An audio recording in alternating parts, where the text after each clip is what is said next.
We're perfectly. All right then, since you're a captive audience. The Buddhas and Buddhist ancestors had a brilliant way of figuring out what the real deal was. They transmitted this method all the way down to our time.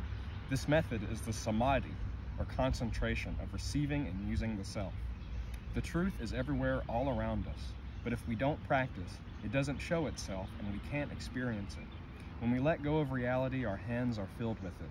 And when we shut up about our reality, our mouths are filled with it. In Zazen, we practice the oneness of reality. But is all the stuff I just got done saying even relevant to such a state? I started practicing Buddhism and doing Zazen when I was about 12 years old. A few years later, I met a master named Zazen at a temple called Kenin. Zazen was the only person who ever really understood what his teacher Eisai taught. Zazen and Eisai were part of the Rinzai lineage of Zen. In my 20s, I traveled to China and studied with some really good teachers from a bunch of lineages. But finally, I settled on a teacher named Tendo Nyojo. While I was with Tendo Nyojo, I was able to complete the great task of Buddhist study. I came back to Japan determined to tell folks about Buddhism and to save all beings. This was 12/27 when I was 27 years old. But I felt like it was too much to deal with on my own, and that maybe Japan just wasn't ready for the kind of straight-up Buddhism I'd learned in China from Tendo Nyojo. So I figured I'd just be a Zen wanderer like a cloud. Then I thought about it some more. I figured that if there were just a few people who would get what I was saying, it would be a shame for me not to make it available. So in order to do that, I figured I'd compile a record of the teachings I'd heard and the customs I'd practiced at temples in China. How about I start by giving you a brief outline of the history of our tradition? Gautama Buddha became enlightened and transmitted the Dharma to Mahakashyapa. Many years later, Bodhidharma brought Buddhism to China. Bodhidharma's disciple, Dazu Huike, transmitted it to Digen, who showed the Chinese that Buddhism wasn't about intellectual explanations, but about real practice. Digen had two really good students. They were Master Nangaku Eijo and Master Seigen Goshi. Following Eijo and Goshi, Chinese Buddhism split up into 5 lineages, which are the Hogen, the Igo, the Unman, the Soto, and the Rinzai. Of these, only the Rinzai sect was widely influential in my time in China. Most of the temples I visited were part of this lineage. Even though there are differences among these sects, they all rely on the one posture that carries the stamp of the Buddha's mind. In other words, all these sects focus on sitting down and shutting up. They all practice Zazen. Until Bodhidharma came to China, nobody there understood Buddhism. But after Bodhidharma showed them the practice of Zazen, everything was clear, and I hope the same thing will happen in Japan. Every Buddhist ancestor has practiced upright sitting in the midst of the samadhi of receiving and using the self. Every single person who followed the way in India and China did this stuff, so that's what they taught people. Real Buddhists all say that Zazen is the best thing ever. From the first time you learn it from a teacher, you never need to burn incense, do prostrations, recite the Buddha's name, or read sutras anymore. Just sit and get the state that's free of body and mind. If one person sits Zazen, being right in body, speech, and mind for just one moment, the whole universe enters this state. Every living thing becomes clear in body and mind at the same time, and they all experience the greatest freedom. It makes all Buddhas increase the joy surging up from the original source and renews their enlightenment. Every being everywhere together realizes themselves and experiences enlightenment. Anyone who practices Zazen enters directly into this state and receives the imperceptible mutual assistance of all things in the entire universe. Everybody shares in the benefits thus produced. The perception of those individuals who practice Zazen never interferes with the reality of Zazen. It doesn't matter if you notice all this wonderfulness or not. This is because in the quietness, with nothing to accomplish, there is only your direct experience. This realization takes place in the stillness of the self-receiving and self-using samadhi and doesn't disturb as much as a single speck of dust. If we were to divide Zazen into 2 parts, practice and experience, we could consider each part separately. We could say that we practice in order to achieve enlightenment, but your perceptions cannot be the standard of enlightenment, because diluted human sentiment cannot reach the standard. Basically, you cannot know your own enlightenment, because whatever you call enlightenment can't be enlightenment. The experience of Zazen is eternal. It's the same for everyone. We touch the deepest experience of all human beings throughout history when we allow ourselves to be truly quiet. If all the countless Buddhas throughout space and time used all their infinite Buddha wisdom to try to calculate the merit of one person sitting Zazen, they couldn't even come close. Let's answer a few FAQs about Zen practice.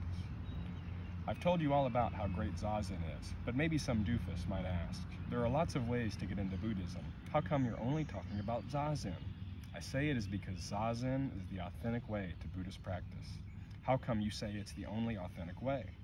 My answer is that Gautama Buddha himself taught Zazen. Every other master after him in India and China got whatever realization they had from doing Zazen, so I'm going to promote Zazen here in Japan. It's too damn difficult for a regular guy like me to try to follow in the footsteps of the Buddha. Chanting sutras and reciting the names of the Buddhas might naturally lead to enlightenment, but just sitting around not doing anything, how is that supposed to lead to enlightenment? It is ridiculous to imagine that reading sutras and chanting is going to lead to enlightenment if you don't actually meditate. You'd have to be in some kind of stone stupor even to ask such a thing. People who only chant sutras are no better than frogs croaking in a pond. You should either get serious about meditation or just give up the game. Remember the story in the Lotus Sutra in which the Buddha tells a bunch of haters they should just go home instead of hanging around, causing his sincere students trouble. Listen, how about you just set aside your doubts and check out Zazen for yourself? There are a lot of other kinds of Buddhism than yours, Dogen. The guys over at the Shingon temple say the mind here and now is Buddha. They say you don't need to meditate for a long time like you're telling us. In their school, they say you can reach enlightenment right now. What's so cool about this process you're recommending? It sounds whack to us. I don't want to cast aspersions on the other forms of Buddhism, but we need to look at their practices and decide for ourselves if they're right. Lots of people get the truth in lots of ways. This is because the whole universal truth is present in every single speck of dust. It is everywhere. Expressions like the mind here and now are Buddha are like reflections in a mirror, and we shouldn't get caught up in the words. The reason I recommend Zazen is that it is the practice of immediate realization and direct experience of the truth. When we're looking for a teacher, we should look for someone who has experienced the ultimate state, not some scholar who just counts words. That would be like the blind leading the blind. Whoever comes to me for instruction, even if it's someone who follows another religion, I'll teach that person Zazen.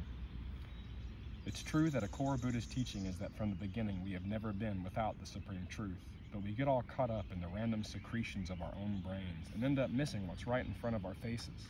Even though we can learn something about the insights of ancient masters by reading sutras about them, we only really need to just practice the method and posture done by Gautama Buddha, and we can forget about everything else. If we do so, we can leap beyond the bounds of delusion and enlightenment and stroll with leisure in the real world that exists outside any fixed criteria.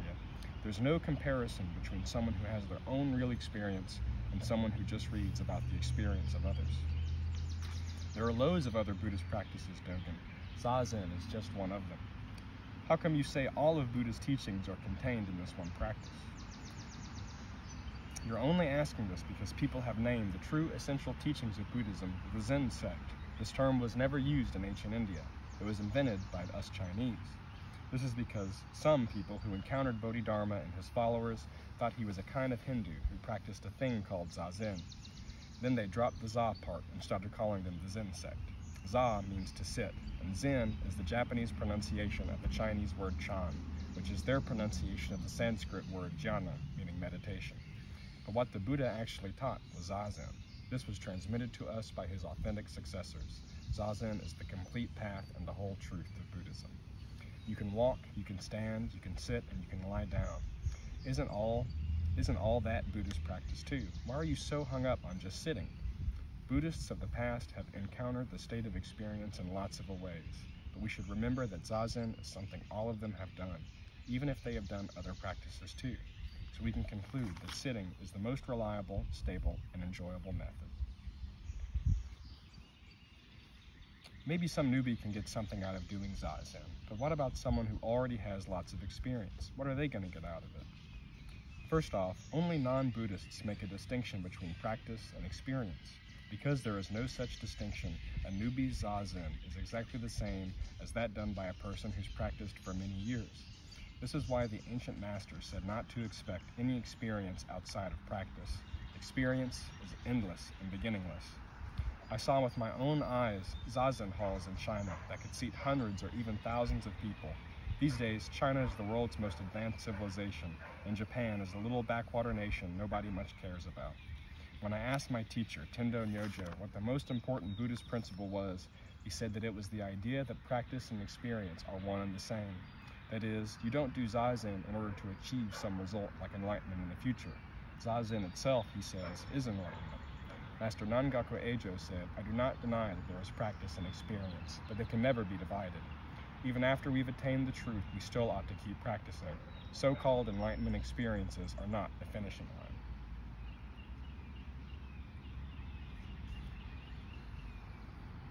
Does a person who practices Zazen have to keep the moral precepts of Buddhism? Keeping the precepts and observing pure moral conduct is the habit of Buddhists. But even those who have formally received the precepts or have broken them can benefit from doing Zazen. I heard that only home leavers, male and female Buddhist monks, should do Zazen. What do you say to that? According to Gautama Buddha, men and women, nobles and commoners are not distinguished from one another. Everybody can do Zazen. That's fine, but monks have left the workaday world behind and have no hindrances in their practice. How can a busy person like me, with a real job and a family, ever single-mindedly pursue Buddhist practice? Gautama Buddha left us a very wide and great gate of mercy in the practice of Zazen, which allows literally anyone to enter.